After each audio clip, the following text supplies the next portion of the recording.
Hi, by the way.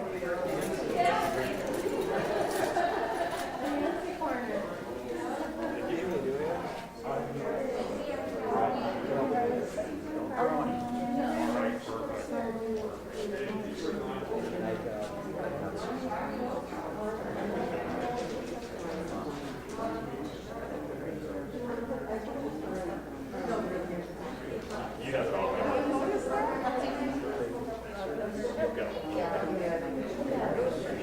Do a Facebook Live. Well, I think if you just share their lives. Oh, we have someone on the stage. Excuse me. Is that live stream your Facebook? We were going to share it with the chamber site. Oh, then I can.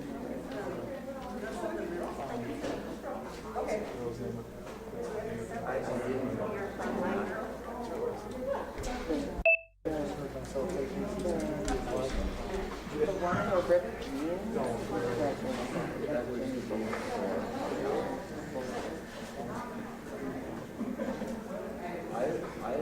Neil. Neil.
treated like adults when it's almost true. So your wife gonna work? Yeah, she's gonna continue working there. She's working after the intro right now.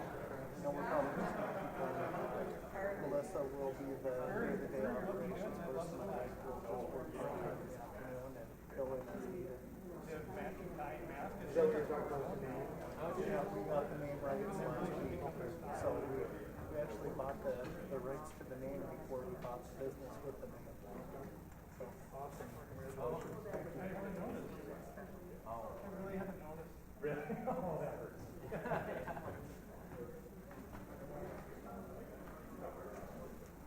Oh, yeah.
I'm used to welcoming people here for performances and concerts, so this is a little different with Political Forum here.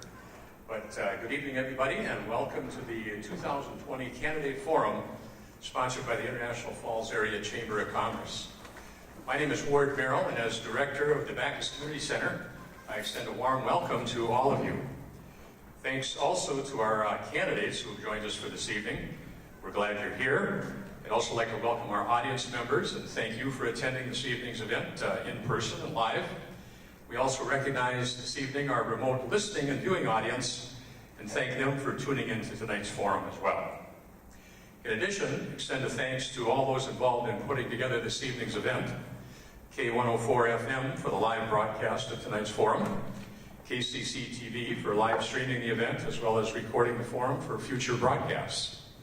And the Bacchus staff who are responsible for setting up the stage in the auditorium, and our volunteers working here tonight to ensure that the event goes smoothly. Would you please join me for the Pledge of Allegiance to our flag?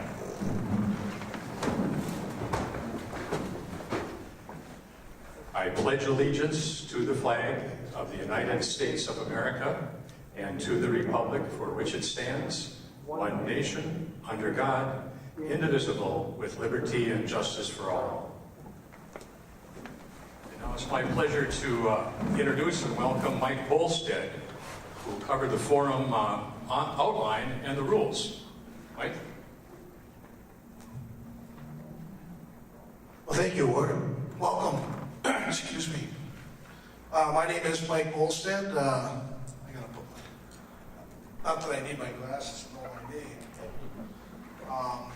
I'm with KGHS KSDM Radio, and we are proud to be a partner here in tonight's forum. This evening on the stage, participants represent 2 races on the state level. The races to be featured tonight, in order, they would be presented are Minnesota House Representative District 3A and Minnesota State Senate District 3. You'll find the complete list of all 4 participants in your program. I'll take a moment to explain the format for tonight's forum.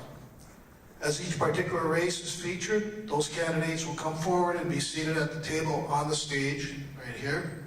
The forum timers will use a green sign to signal the start of the timed response. A yellow sign then will come up at 15 seconds, and then a red sign meaning stop now. Okay? These are the rules. Each respective candidate will be given 60 seconds to deliver an opening statement. Then questions developed for that race will be asked, and each candidate is allowed 90 seconds for each of their responses. Question will be presented to each candidate in an alternating order. After each race's questions are completed, those same candidates will be each allowed 30 seconds for closing remarks. So, let's begin. To get things going, I would like to invite tonight's moderator to the stage, Chamber President Tricia Heidel, who will deliver the forum questions this evening. Tricia Heidel.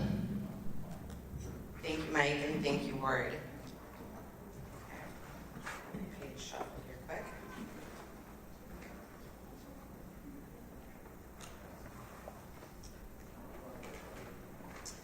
Welcome again, and thank you all for attending the Chamber's 2020 Candidate Forum in our state legislative races.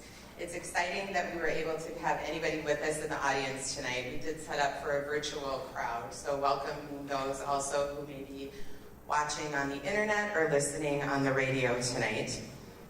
We've got some questions to get to, so we've already said our welcome, so I think that we'll just get into this. And as Mike mentioned, we're going to start with the Minnesota Representative District 3A race.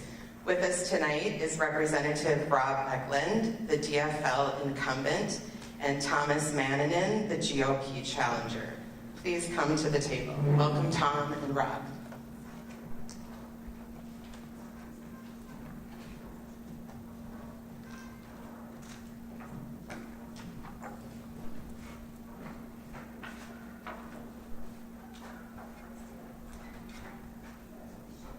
Okay, a reminder to turn on mics, because I believe that they've been off. Okay. And to begin, we'll have each candidate do an opening statement. And just to confirm, in the front row there, we have our timers, Jenny Voller and Evie Conant. Thank you, ladies. So they'll have the green, red, and yellow flags for us. So I would like to begin with Representative Eklund. Is this on? No. There we go. There we go. Thanks, Tricia. Good evening. I'd like to thank the Falls Chamber for organizing this and Bax for hosting it. And I'd also like to thank all of you that are in the audience that are here seeing it live, and for our audience on the radio or on TV. My name is Rob Eklund. I was raised in International Falls and graduated from Falls Senior High School. My wife Joan and I are lifelong residents of Couchiching County. We have 3 adult children, Corey, Jared, and Nick. They are all thankfully employed in these trying times. And I count it an honor and privilege to serve the District of 3A in the Minnesota legislature. It gives me a chance to give back to my community that has been so good to myself and my family. I look forward to tonight's conversation. I look forward to taking the results of this conversation back to St. Paul and turning them into projects that will be beneficial to northern Minnesota. Thank you. And Thomas? Hello, my name is Thomas Mannanen. I am from Little Fork, Minnesota, and I'm in my final year of law school at Mitchell Hamlin School of Law. I'd like to thank the Chamber for putting on this event. I never envisioned a career in politics, but I'm running because right now this district desperately needs a representative that goes down to St. Paul and advocates for the interests of the people of this district. For far too long, we've seen a St. Paul government that has advocated solely for the interests of Minneapolis and St. Paul. Over the past decade, we have seen the timber industry and mining industry in dire straits, and small businesses in our community struggle. I aim to be the zealous advocate that will fight back for this district and our interests, and I aim to be the representative that will bring back the North. Thank you very much. Okay, so our questions this evening are applicable to the positions that our candidates are seeking to hold. So we are going to be dealing with issues related to the state level tonight, and we start out with some that are a little bit more broader before we get more local. So we're just going to jump right in. All right, so we'll start. The first question will be answered by Rob. The global response to the coronavirus has truly been unprecedented. Over the past 6 months, Governor Walz has issued over 80 executive orders impacting every facet of life in Minnesota. There have been unsuccessful attempts by both the House and Senate to end the governor's peacetime emergency and allow the legislature to return to making decisions for Minnesotans. Do you believe the governor is better poised to continue to make these decisions independent of the elected legislature? And at what point would you expect the peacetime emergency to end? Thanks, Tricia. You know, the governor's done a terrific job and his staff overall managing this pandemic. Have mistakes been made? Yes. But hindsight is always 20/20. If Minnesota was an island unto itself, and we were the only state in the country that had governor's executive orders, you're darn right I'd be pretty concerned about it. But right now, 49 out of 50 states are under some form of emergency orders that their governor has control of what's going on. Minnesota right now is a part-time legislature. We have gone down to St. Paul once a month and voted whether or not to restore or take away the governor's emergency powers. The Minnesota House has voted not to, and I have voted along that lines. If we see the numbers changing, which we haven't, in fact, today I think it was 1,063 new cases, yesterday was 800 and some, and then 1,000 some the day before. If we saw our numbers dropping, then maybe I would be more apt to vote to take away the governor's emergency powers. We do have another vote coming up on October 9th, and I'm going to watch things closely before that vote happens, but so far I have felt that the governor is doing a tremendous job despite all the things that have been going on. We haven't had a pandemic in over 100 years. This is new to everybody, and like I said earlier, hindsight is 20/20. Thank you. Thomas, what are your thoughts on the same question? So we were told 14 days to slow the spread. 14 days of the governor taking temporary emergency action to combat a public health crisis. Now what we've seen is 6 months of the governor taking unilateral, unconstitutional action, and the businesses and industries in our district have suffered because of it.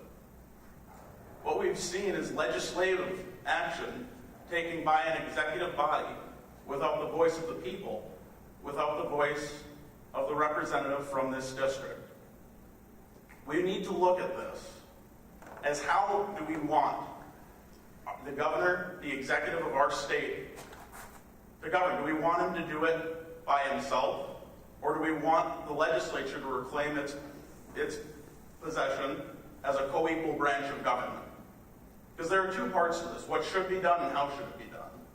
We can argue about what policies we need to adopt, but every 2 years, we elect a representative to go down and create the kind of policy that the governor's been doing by himself without the voice of people all across this state. I think it's a problem, and I think that the legislature should take an opportunity the next time that this peacetime emergency vote comes up and reclaim its status as a co-equal branch of government. Thank you. The next question we'll have Thomas answer first.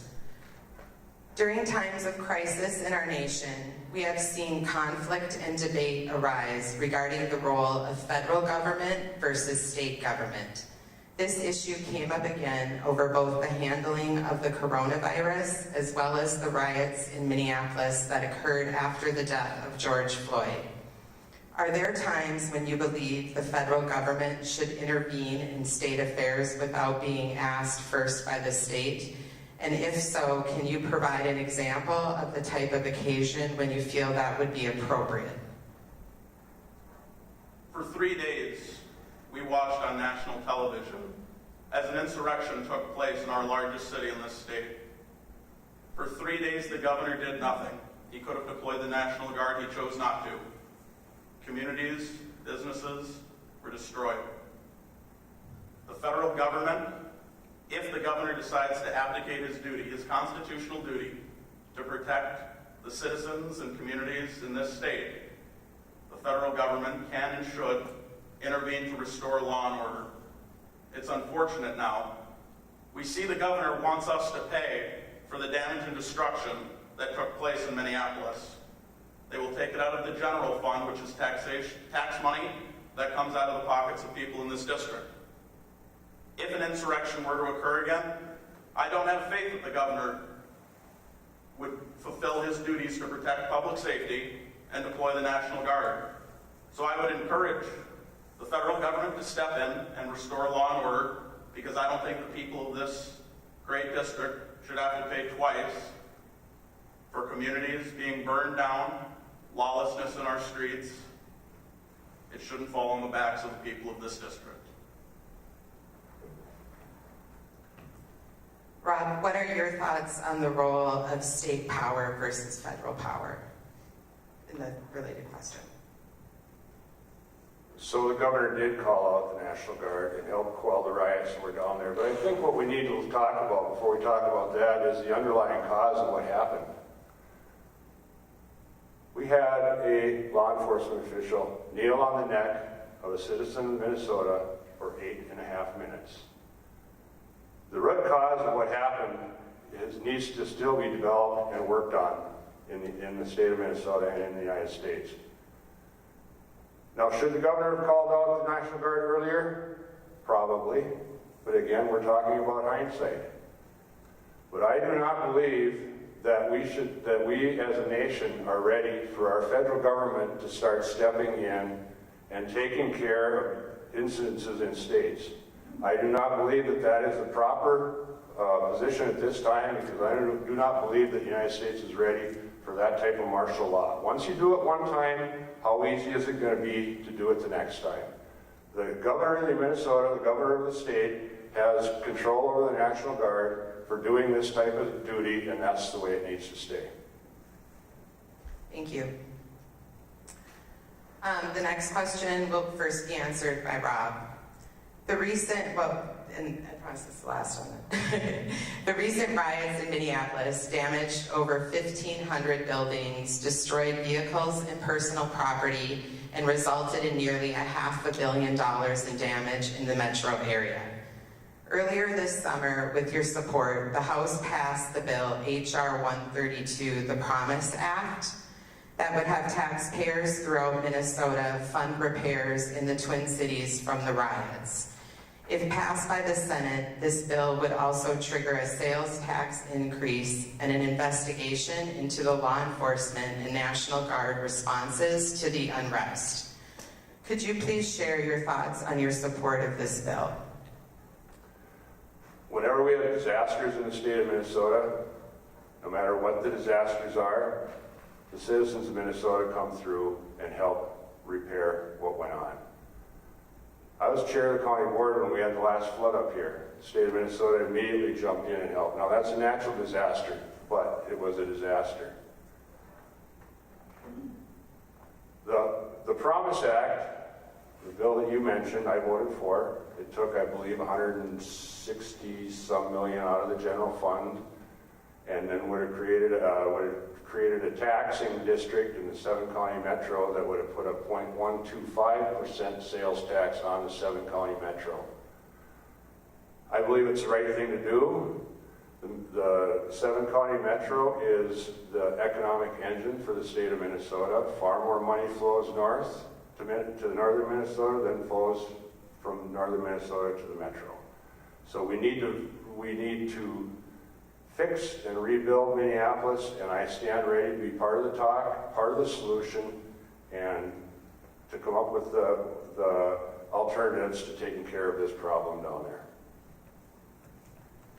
And then just a brief follow-up, and I think you may have answered this already, but do you think this bill would get the same statewide legislative support for cost sharing had these incidents occurred in greater Minnesota?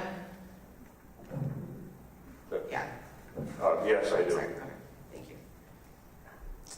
So Tom, I'm going to vary this slightly before you answer as well for consideration. With regard to the Minneapolis riots, the federal government has denied Minnesota's request for FEMA aid to build and repair the damage. So with such a high bill, who do you believe is responsible to cover the costs of recovery, and where would you look for funding? So I talked with voters throughout the district, and this was arguably the most noteworthy news event to come out of Minnesota. Unfortunately, it breaks our heart when we have to see a city in our own state burn. And a constituent told me, and he said it in the most eloquent way, it would be a completely different story if the governor and the state of Minnesota had done everything they could to defend Minneapolis, to defend the businesses against the lawlessness. When the 3rd precinct burned to the ground, when it was surrendered by Mayor Frey and Governor Walz, that tore at the hearts of all Minnesotans. So now the question becomes, who should pay for it? For 3 days, this isn't, I do believe that the difference comes, hindsight is 20/20. But when you have 72 hours of watching the same news footage that we're all watching, that is a complete abdication of your duty to defend and protect the health and well-being of the public. They say that the 7 metro counties are going to pay for this through a sales tax. But the question then becomes, we've seen an increase of people selling their homes and moving out of the district. Some of us, some of you out there, maybe have grandkids who live down in the metro areas. If you want to buy anything down there, you're going to be paying for it twice, once through the general fund and once through paying it through the sales tax. And the 7 metro counties, it doesn't just include Minneapolis and St. Paul, it's a wide array of areas. It shouldn't fall on the burden of greater Minnesota. Thank you. Okay. And back to Rob. Moving on to more regional issues, rural Minnesota continues to see a decline in population and job loss. Northern Minnesota has grown out of forestry and mining, both industries that are prone to heavy environmental regulation and restriction. Proposed new mining projects are being met with mixed reaction and support. Do you support the Twin Metals or PolyMet mining projects? And if not, what type of industry would you support investing resources into for northern Minnesota? Thanks, Tricia. I've been on record since I first started running for this position that I support non-ferrous mining in the state of Minnesota. I support the companies that own the leases. They have the right to pursue a mining plan and bring it forward. PolyMet has done this. Now they're meeting some legal challenges, but they're dealing with them.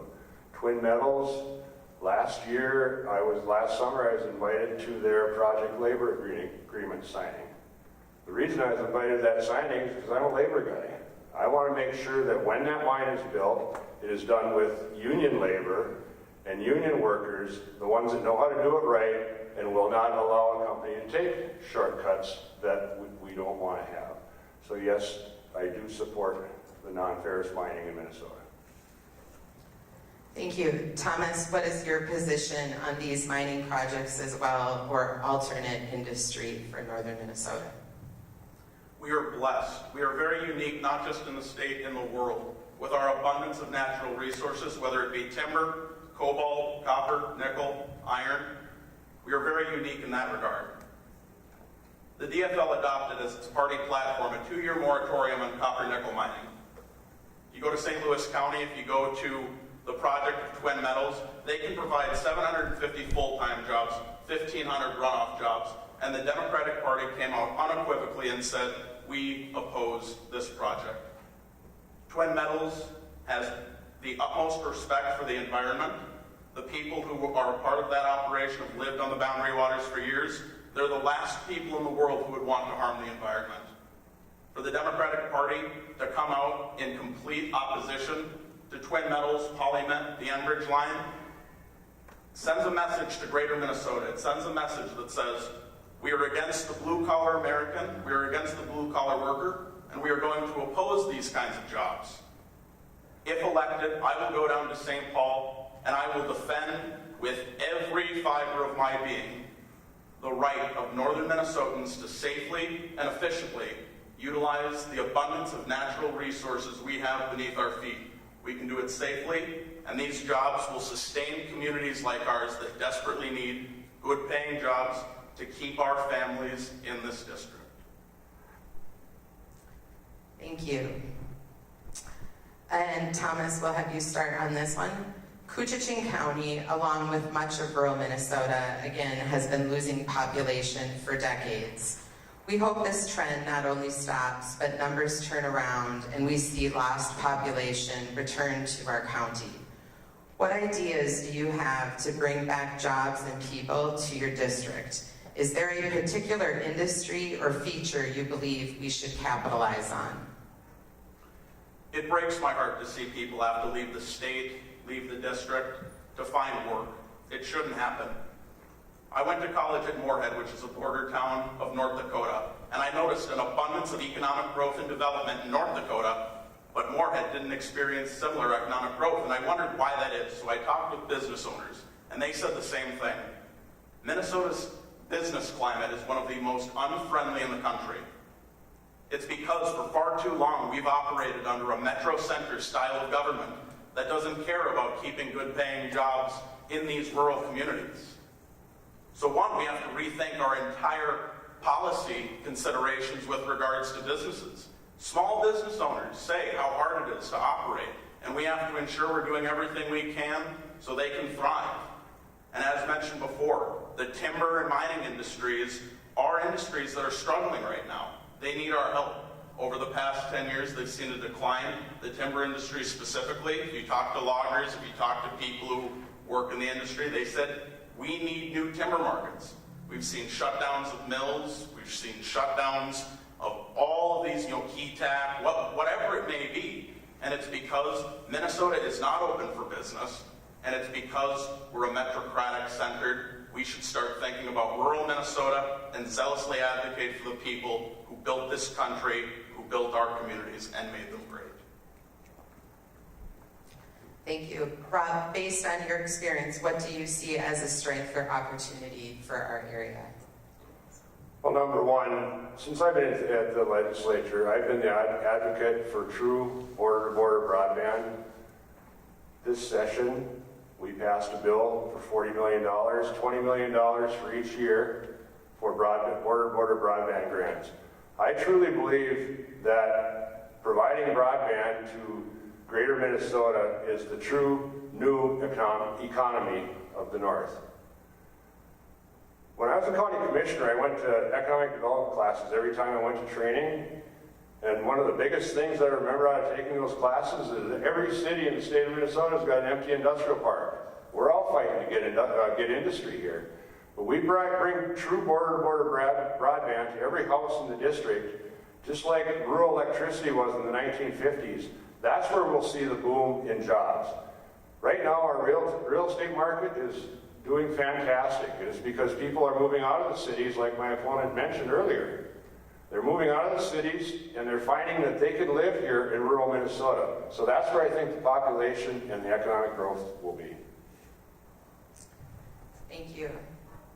And Rob, as you seek re-election, what projects are you most proud of having supported, and what are you most looking forward to accomplishing in the future for your district? 5 years ago, I went to a forum when I was running a special election, and I heard about this little thing called the Prospector Trail down in Ely, Minnesota. And I inherited that prospector bill from my predecessor in office because I finished out the second year of his term. In the 5 years that I've been there, we've developed over 500 miles of ATV trails in northern Minnesota. 2 groups, the Prospector Trail Group in Ely and the Voyager Country Trail Group in Crane Lake. I've been proud to work with them to get funding for bridges, trails, that sort of thing. ATVing is going to be the next shoulder season use for our tourism economy. My goal when I'm done is to have a trail from International Falls to Grand Marais. The whole district will be connected. Then somebody else can worry about getting to the West Range. I'm also proud to be the chair of the Veterans Committee and work on several veterans issues that are beneficial to our state. My predecessor on the Veterans Committee worried about taxes for retired vets. I'm worried about taking care of vets that have mental health issues, suffering from homelessness, suffering from PTSD. Those are the things that I want to work on to help our state of Minnesota. Thank you. Thomas, serving in public office comes with its perks, but it can also be stressful and feel thankless at times. What motivated you to want to serve as our representative for District 3, and what are your goals? So I grew up around loggers. Lots of people in my class ended up becoming truck drivers, working in the forest. And as I traveled the district, had the opportunity to speak with folks who built lives here, whose grandparents maybe immigrated to this country and made a home in this district. And what motivated me was the decline in population. I don't think it should be happening. There's no reason for it. Like I said, we have an abundance of natural resources. An area like ours shouldn't be facing any kind of economic downfall. We should be prospering. Our median income is far below the state average. Again, there's no reason for this. As long as the DFL, as long as Speaker Hortman holds the gavel, they will fight against every single blue-collar project that could bring prosperity to this district. They've said they're against PolyMet. It's going on 17 years. They're against copper nickel mining. They don't want twin metals. And as we see a Democratic Party that starts to adopt Green New Deal policies, we're going to hear about all these cool tech jobs. They're going to tell the loggers to learn to code. They're going to tell the miners to learn to code. You don't need to learn to code. You can work in your profession that your family has worked their whole lives. You can prosper from it, and I intend to work hard to make sure that those jobs are in this community for decades to come. Thank you. And now we have closing statements. So, Thomas, you have 60 seconds. If there's anything you'd like to add. Yeah, absolutely. Well, I would like to thank the Chamber for putting this event on. I would like to thank Representative Eklund for a great discussion on the issues tonight. The work he's done in veterans issues is very inspiring to me. I hope to earn your vote this November. We have a great opportunity to revive the North, to bring back the North, to make sure that the timber industry prospers again, the mining industry gets going and keeps our communities sustained, and make sure our small business owners revive from the governor's shutdown and prosper for decades to come. Thank you very much. Thank you. And Rob? Thank you. Experience matters. We're going to have a tremendous challenge this upcoming legislative session, whoever is in that position. I have the experience it takes to be part of the solution in coming through on these budget negotiations that we have coming up. My life experience as a Marine, a union leader, county commissioner, and a legislator is what District 3A needs as their representative as we go forward in these trying times. An example of the respect that I have at the legislature are the numerous endorsements that I've got. I'm a union guy, so I expect the AFL-CIO endorsement, and they gave it to me. I have a 93% voting record with the AFL-CIO. I can explain to anybody why I'm not 100%. We'll do that later. My campaign has also been endorsed by the Minnesota Chamber of Commerce. That doesn't happen to a lot of Democrats, and it certainly doesn't happen to a lot of union guys. And the reason that is because I figured out how to work with everybody down there. I have close allies across the aisle, And I am the representative that the District 3A needs to be sent back to the legislature. Thank you. Thank you, Rob. Thank you, gentlemen.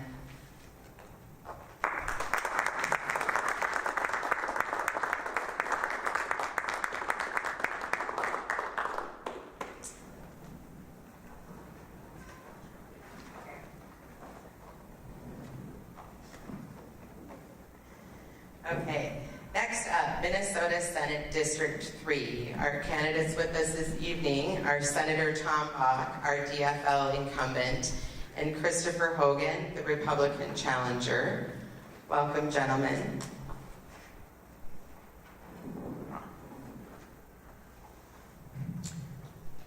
So we will hear opening statements from each candidate, and we will start with Senator Bach.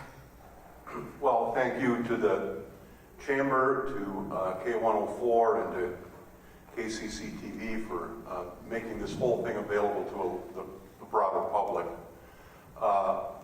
And I want to thank, first, I guess, my wife Laura, who's here. You can't serve as a state legislator, especially as a rural member, without a very supportive spouse. And Joan, thank you for allowing Rob to serve in the legislature also. It's quite a challenge when you're gone for months at a time during a legislative session, especially in the winter. I know Rob had to teach Joan how to plow snow with his plow truck. You know, my name is Tom Bach. I live on Lake Vermilion, just outside the town of Cook. My wife Laura and I have 4 children, 8 grandchildren. And it is those grandkids that really, really have fed my growing passion for public service. I just want to do what I can do in some small way to make sure this state is as good for them as it has been for me. Thank you. And Christopher? My name is Christopher Hogan, and I can go by Chris. You don't have to call me Christopher. I'm running for State Senate District 3. I grew up on the shores of Rainy Lake and very grateful for the opportunity to live in this area, grow up in this area. It was wonderful. 1994 graduate of Falls High and 1998 graduate of Bemidji State University.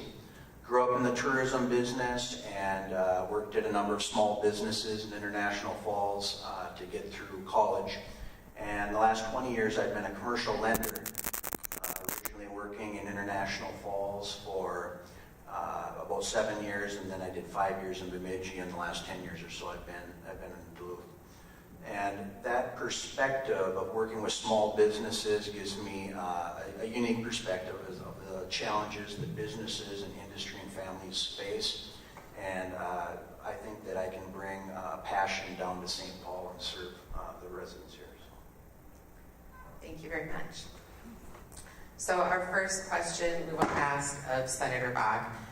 Hundreds of Minnesota businesses have permanently closed and thousands more are suffering due to coronavirus regulations and restrictions placed by Governor Walz's executive orders. Money given to businesses aims at covering COVID expenses. However, nothing can make up for lost income, and hundreds more businesses hang in the balance, risking income for thousands of Minnesotans. After months of collecting data, business environments have not necessarily proven to carry any higher risk of transmission than other places, yet they continue to bear the burden of changing COVID regulation.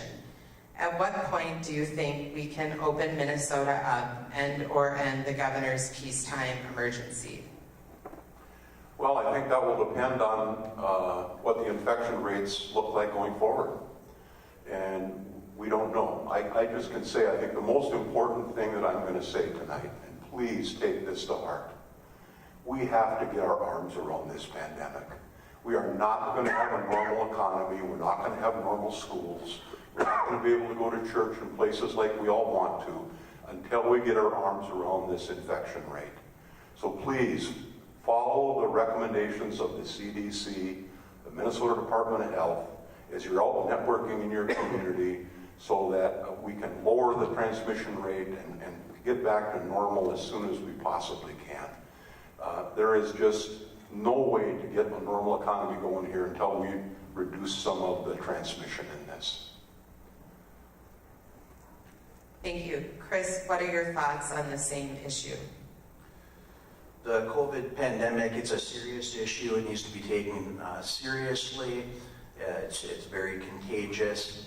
The problem that I have is with the pandemic lockdown, in my opinion, the Walz administration has taken a very heavy-handed approach. The states around us have not taken that kind of approach, and it's kind of a typical government program.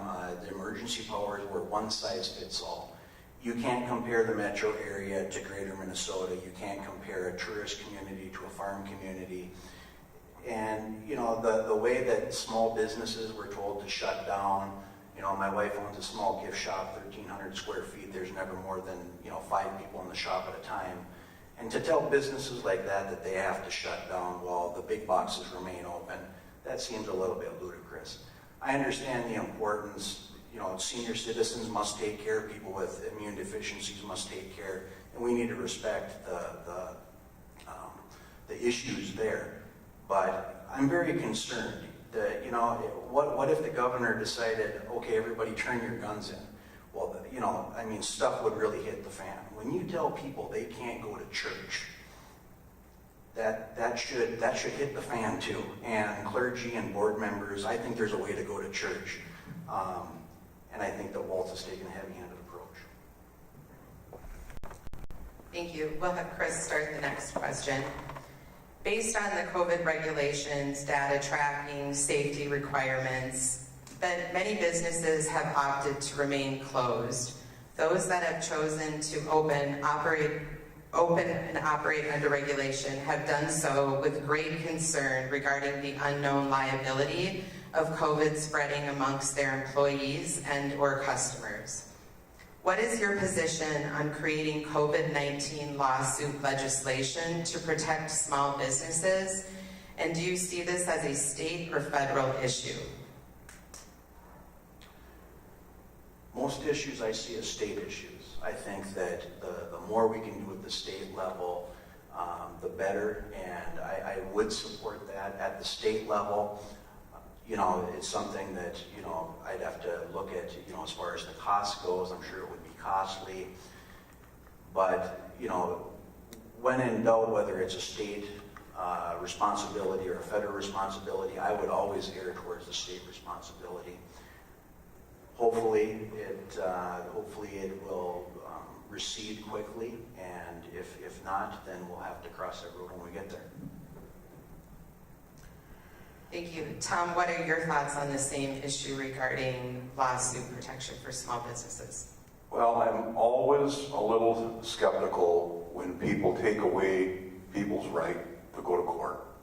And because if they feel that they have been mistreated or through no fault of their own, and my initial thought is in our long-term care facilities. If the staff in those kind of facilities aren't following the kind of recommendations as they take care of our most vulnerable people, those families should have some recourse in the event of injury or death of one of their family members. So I think there's room for some conversation about that at the Capitol, but different businesses are different, exposures are different, vulnerabilities are different. I think if we do something, it will be, it can't be a one-size-fits-all. And I will say on Governor Walz's response to the pandemic, that one of the last regular sessions that we had before everything kind of went virtual for us, I got up on the floor of the Senate because there was a lot of criticism towards the governor. At that time, we were probably in May. And I said, it's very easy to be an armchair quarterback. Those of us in the public, we don't have all the information that the governor has. We don't have the modeling information. We just don't know enough to make good decisions. But there'll be plenty of time in hindsight, like Representative Eklund said. And in hindsight, clearly, I think small main streets in rural Minnesota have been treated unfairly by the one-size-fits-all. Thank you. And we'll have you answer the next question first. Similar to the previous question about federal versus state power, during the Minneapolis riots, we saw friction, finger-pointing, and tension around the delay in engaging the National Guard due to a breakdown in communication between the city and state leadership. Do you believe there are instances when the state should insert itself in local matters without being first asked by the local government? And would you give an example of when you would feel that would be appropriate, if so? Well, I always tend to defer to my locally elected officials, even as a state senator. I always want to know what my county commissioners are thinking, what my city councilors are thinking, what my school board members are thinking, because frankly, they're closer to the public than those of us that spend our time in St. Paul. So the opinions of all of those local leaders are always very, very important to me, and I want to thank them for their service. I see you've got several competitive elections going on here in town, but looking at gauging the yard signs, thank them and their families for their willingness to serve. But generally speaking, I would defer to local units of government and ask for help. I don't know why it took the governor a couple days to respond after the mayor of Minneapolis asked for the National Guard. I've actually personally told the governor that. I don't understand why it took till Friday when the mayor asked for the National Guard on Wednesday. Told him privately that. So I'm not interested in the federal government coming here and exercising law enforcement with the U.S. military. The governor has had at his disposal the National Guard. I guess if the governor feels that the Minnesota National Guard can't solve whatever the unrest is, and the governor decides to ask for some federal help, then I think it's probably appropriate. Thank you. And Chris, what is your opinion on this matter? The question being state interceding on city with or without being asked. I'm trying not to echo Senator Bach all the time. He does a great job answering questions. You know, I too would defer to local leaders. You know, as a lifelong conservative, you know, I'm about localism. I like to keep government as small as possible. The smaller the government, the better. The more local, the better. I would defer to local leaders, and when they want help, then it's time for the state to assist. If the state needs help, that's when the federal government should assist as well. I would be uncomfortable with, you know, federal intervention. When it comes to who's going to pay for it, I think that, you know, that's when accountability needs to come in. I don't think that tax increases for the state of Minnesota should go. I don't think, you know, I wouldn't support any tax increases in the state of Minnesota. I certainly wouldn't support tax increases to rebuild Minneapolis. They, you know, whether you blame the city council or whether you blame the Walz administration, you know, it was their error. They need to be replaced, and you know. But at the end of the day, it's the local leadership, it's the municipality, the city of Minneapolis. It was their responsibility to handle that, and I too have no idea why Walz would have not instantly engaged the National Guard once the mayor of Minneapolis requested that. Thank you. And Chris, we'll have you answer the next question first. Across the border, Canada legalized recreational marijuana in October 2018. In 2014, Minnesota passed legislation allowing for medical treatment of certain conditions with medicinal marijuana, making it one of 47 states now with legal medical or recreational laws in place.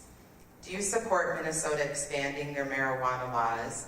And how do you feel about hemp farms or hemp-based product manufacturing as a growing industry in Minnesota? Good question. I definitely support the use of medicinal marijuana. I do know people that use it, and with the opioid crisis, you know, it works. I know that it works for people, and you know, it's healthy. No one wants their children to become addicted to drugs, and I mean, that's, you know, kind of a worst nightmare as far as methamphetamine or opioid addiction. But the libertarian in me says, you know, I do think that we can legalize recreational marijuana as well, control it. I would probably, Senator Gazoka probably wouldn't agree with me on that, but I think that we can do that. And as far as growing hemp, I actually talked to a farmer in Kuchiching last time I was here with Tom at the band show. We talked about it. I am very much in favor of legalizing the production of hemp. They've done it successfully, I believe, in Kentucky and some other states. You can make paper out of it. I don't want to compete with the loggers, but everything I've read about hemp, it sounds like it makes a lot of sense. And again, you know, I don't like government programs. What I like is for government to get the boot off the neck and let people and industry thrive.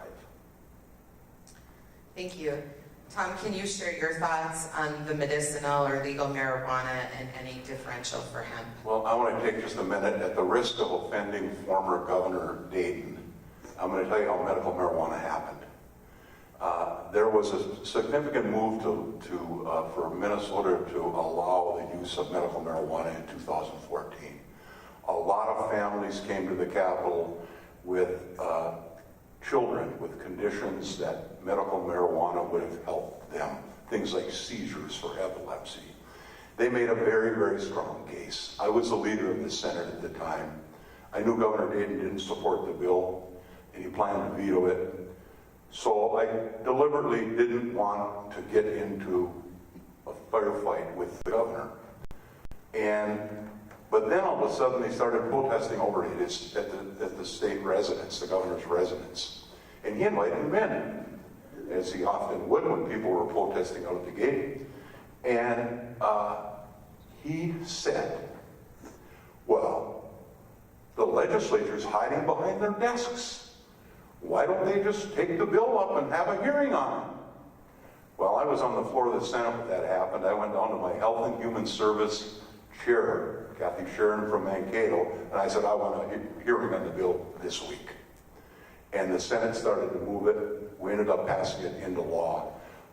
But that's as far as I'm interested in going. The Department of Health has the authority under current law to allow it for different kinds of treatment options for different kinds of diseases.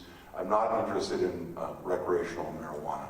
And Senator Gazelka feels the same way. Thank you. All right, the next question will start with Tom. Enbridge's Pipeline 3 runs from Hardisty, if I said that correct, Alberta, Canada, to Superior, Wisconsin, and has been in operation since 1968. The line has developed numerous cracks and leaks over time, and in 2014, Enbridge proposed a new pipeline to replace the current Line 3, which has been approved by Canada, North Dakota, and Wisconsin. Despite partisan support and ongoing obstacles within Minnesota, the project continues to sludge forward. Do you support the Line 3 replacement, and why or why not? I do support Line 3, and I was reminded why on the way up here this afternoon. I met a CN train at about Ash Lake. There were probably 100 rail cars or more of oil on that train.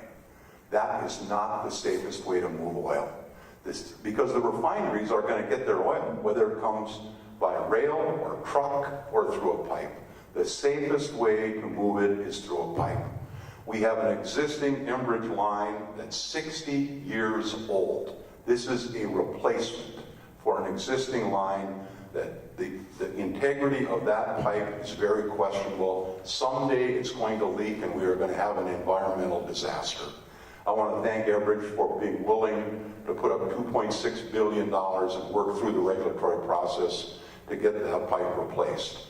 Now, the governor tells me that shortly before the end of the year, that all the permits will be in place, even though there's a lawsuit on the certificate of need, which the Public Utilities Commission has approved 3 times.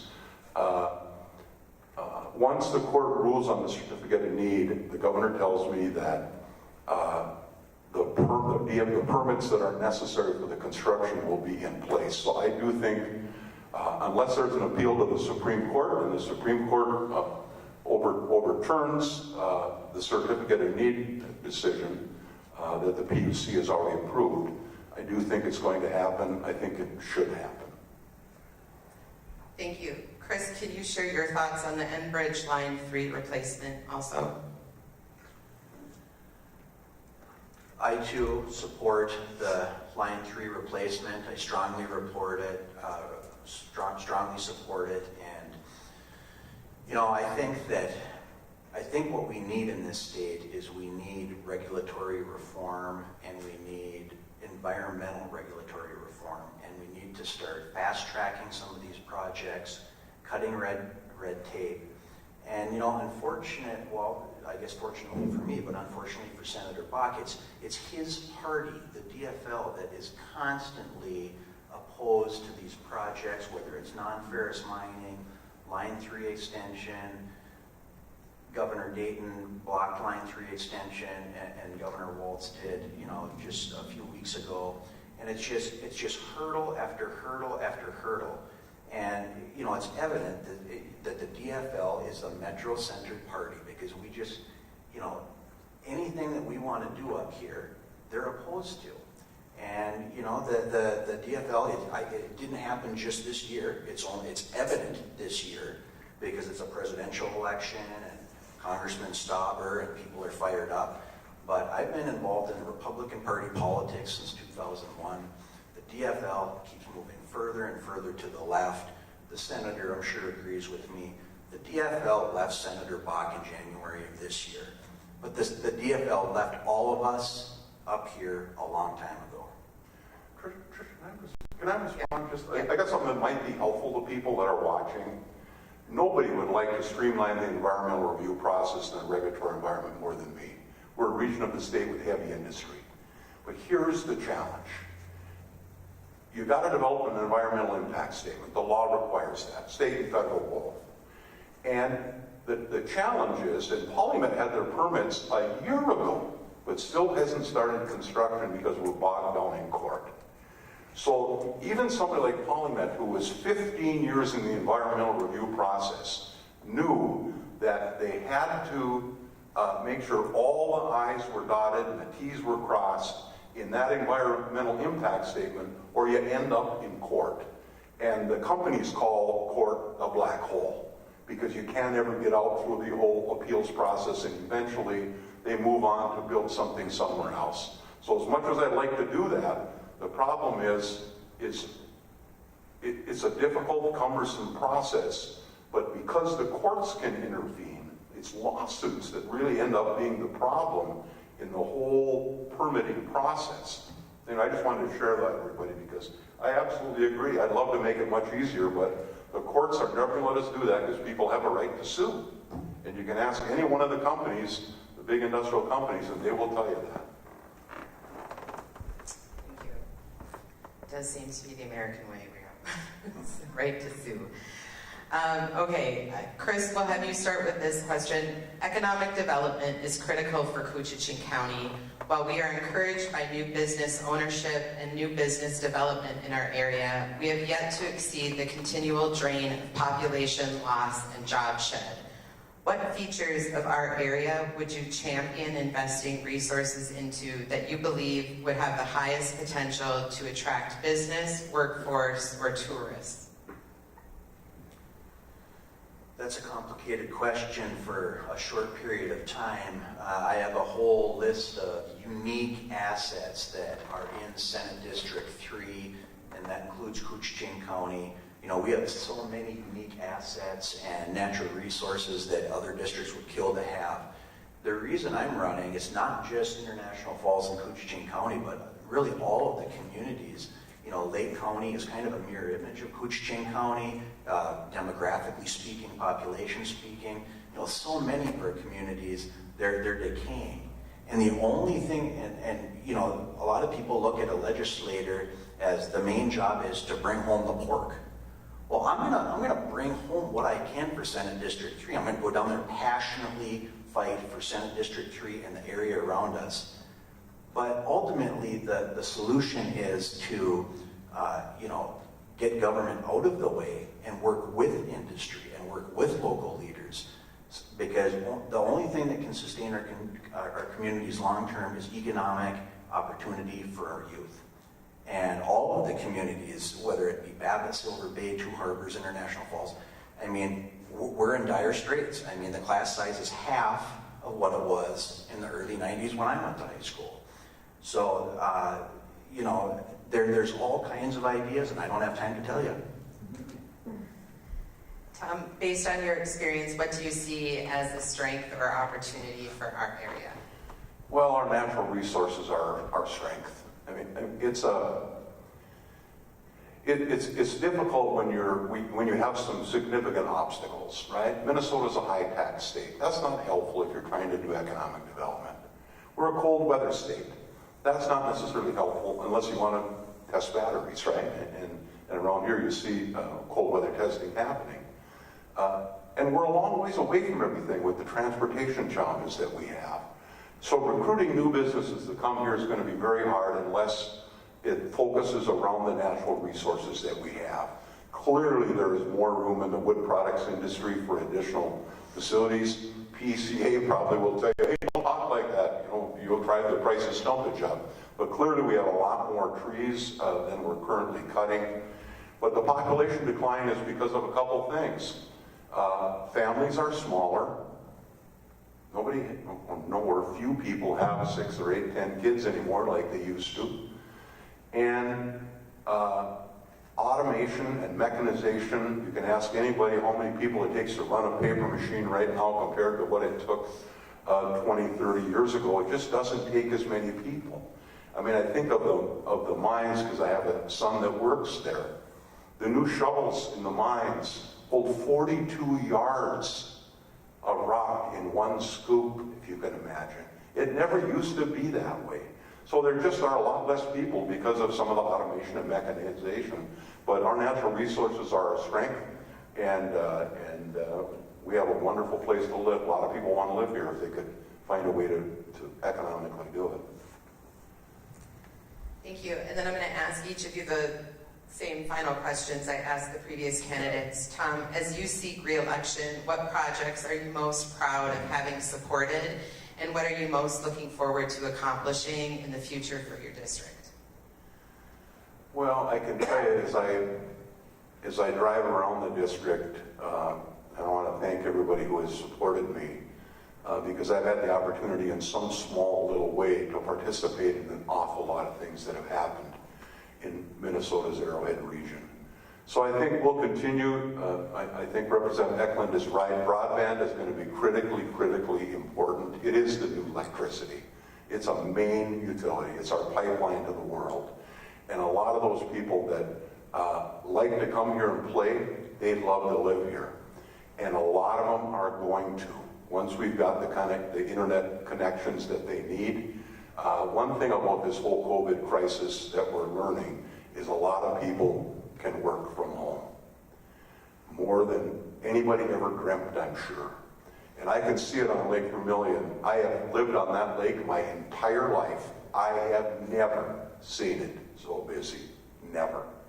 And if you talk to people, it's largely because thousands of cabin owners, and I would think Rainey's probably the same, are spending their time at the cabin, and they're working from the cabin rather than from their home in Edina or Woodbury or wherever it is. So I do think if we can get broadband built out, there's a real opportunity for this region. Thank you. And then Chris, as an incoming, again, serving in public office does have its perks, but it can be stressful. What motivated you to want to serve as our senator for District 3, and what would your goals be? Well, there was a couple of things that motivated me. Although I didn't file till the last day, I've always considered Senate District 3 my district. When I worked in banking, when I first started my career, Bob Lassard was the senator for Senate District 3. And although I've never been a DFLer, I was kind of friends with Bob Lassard and I liked him. And when Sachs Hogg ended up being the senator, we in the Republican Party, we wanted that seat real bad, and I even considered running way back then, 20 years ago. But what's motivated me is I believe I do have the experience. I think I would bring passion down there, and I just look around at the community. I know that Senator Bach is probably more likable than me, and he's done a good term at the Senate, and I thanked him for that yesterday. His intentions are good, but you look around our district, our communities are just simply dying. And I think that it's time for a new generation, a new philosophy. I'll go down there and bring passion to the position. And I'm a Trump conservative, and that didn't happen when the president came down the escalator, was sworn in. What that means is middle class, rural, small towns, industry. That's what I'm all about. I've believed in that kind of conservatism for 20 years. Thank you. And then it's closing statements, which I realize that is kind of a summary as well, but if you have an extra 30 seconds to add anything before we ask Senator Bach, Chris, you can. Okay. If you're like, oh, if I only had 30 more seconds. No. Okay. So I come from a DFL family. I come from a union household. I come from International Falls, a paper mill town. I just so strongly believe that we must pull out of this nostalgia of what we think the DFL once represented. I humbly ask for your vote, and political shenanigans as far as deal making and stuff like that, I don't know anything about that. I haven't been a legislator for 25 years, but I can promise you, and my word is good, I will bring passion down there. You never have to guess whether, Second Amendment rights, pro-life, and by the way, I am pro-trade union. You will know exactly how I'm going to vote, and although Tom Bach is a very likable man, I'm not sure if we really understand which direction he's going to vote. Thank you. And then Tom, your closing statement, please.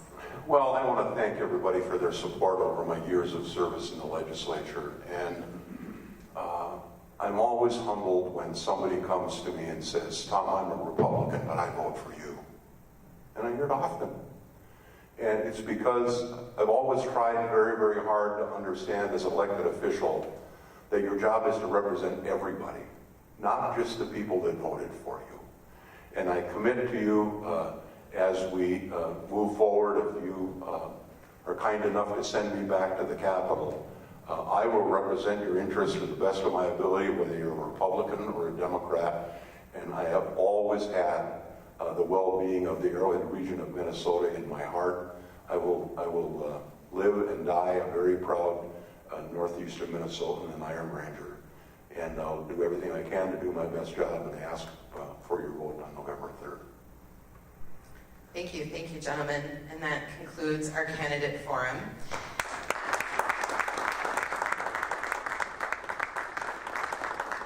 The International Falls Area Chamber of Commerce hopes this forum has delivered important information to you, the voters, on issues and the candidates, and remind you that using your vote on November 3rd is using your voice. Thank you, Ward Merrill and the Bacchus staff, for allowing us to use this wonderful auditorium this evening. Thank you to Tim Gerlach and Jenny Bowler for helping at the Chamber to pull this together, and for Jenny and Evie Konak for being our timekeepers and keeping us on track tonight. Thank you again to K104 FM and KCC TV for your partnership and your live broadcasts on helping share this important information with our community. Due to COVID regulations, we're unable to host a candidate reception as we normally do, so this will conclude the forum this evening. Thank you. Be safe.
so loud.